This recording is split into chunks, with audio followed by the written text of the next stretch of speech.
Russian president Vladimir Putin നൽകിയ പുതുവർഷ സന്ദേശത്തിൽ ലോക സമാധാനം പ്രോത്സാഹിപ്പിക്കുമെന്ന് പ്രതിജ്ഞയെടുക്കുകയാണ് ചൈനീസ് പ്രസിഡന്റ് ഷീ ജിൻപിങ്. ഫസ്റ്റ് പോസ്റ്റിൻ്റെ ഒരു റിപ്പോർട്ടിലാണ് ഇക്കാര്യം പറയുന്നത്. അന്താരാഷ്ട്ര സാഹചര്യങ്ങൾ എങ്ങനെ മാറിയാലും ആഴത്തിലുള്ള പരിഷ്കരണത്തിലും ലോക സമാധാനവും വികസനവും പ്രോത്സാഹിപ്പിക്കുന്നതിലും ചൈന ഉറച്ചു നിൽക്കും. ഇതാണ് ഷീ ജിൻപിങ് പറയുന്നത്. 2022 ഫെബ്രുവരിയിൽ റഷ്യയുടെ ഉക്രൈനിലെ പൂർണ്ണതോതിലുള്ള അധിനിവേശം മുതൽ അമേരിക്കയിൽ നിന്നും മറ്റ് പാശ്ചാത്യ രാജ്യങ്ങളിൽ നിന്നും വ്യത്യസ്തമായി ഒരു നിഷ്പക്ഷത പാലിക്കാൻ ചൈന ശ്രമിച്ചിരുന്നു. റഷ്യയിലെ അടുത്ത രാഷ്ട്രീയ സാമ്പത്തിക പങ്കാളിയാണ് ചൈന.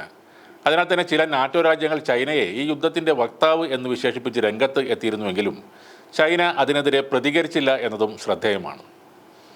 അതിവേഗം വികസിച്ചുകൊണ്ടിരിക്കുന്ന മാറ്റങ്ങളുടെയും പ്രക്ഷുബ്ധമായ അന്താരാഷ്ട്ര സാഹചര്യത്തിൻ്റെയും പശ്ചാത്തലത്തിൽ ചൈനയും റഷ്യയും ശരിയായ പാതയിലൂടെ തുടർച്ചയായി കൈകോർത്ത് മുന്നോട്ട് നീങ്ങണമെന്നും ഏതെങ്കിലും മൂന്നാം കക്ഷിയെ ലക്ഷ്യം വെച്ച് ഏറ്റുമുട്ടലിന് ഇറങ്ങിത്തിരിക്കരുതെന്നും ഷീ ജിൻപിങ് പുടിന് നൽകിയ സന്ദേശത്തിൽ പറയുന്നുണ്ട്. രണ്ട് പ്രസിഡന്റുമാരും നല്ല രീതിയിൽ വ്യക്തിപരമായ ബന്ധവും പങ്കിടുന്നുണ്ട്. ഷീ ജിൻപിങ് തൻ്റെ റഷ്യൻ പങ്കാളിയെ ഉറ്റ സുഹൃത്ത് എന്ന് വിളിക്കുമ്പോൾ പുടിൻ ഷീ ജിൻപിങ്ങിനെ വിശ്വസനീയമായ പങ്കാളി എന്നാണ് വിശേഷിപ്പിക്കുന്നത്. പാശ്ചാത്യ രാജ്യങ്ങളുമായി ഒരു ദശാബ്ദക്കാലമായി വർദ്ധിച്ചു വരുന്ന സംഘർഷത്തിനിടയിലും ഇവരുടെ ബന്ധം സ്ഥിരമായിരുന്നു. ചൈനയും റഷ്യയും തമ്മിലുള്ള നയതന്ത്ര ബന്ധം സ്ഥാപിച്ചതിൻ്റെ 75ാം വാർഷികമാണ് 2024. അതുകൊണ്ട് തന്നെ ഇരു രാജ്യങ്ങളും തമ്മിലുള്ള ബന്ധത്തിലെ ആഴവും ആത്മബന്ധവും ഇതിൽ നിന്ന് തന്നെ വ്യക്തമായിരുന്നു.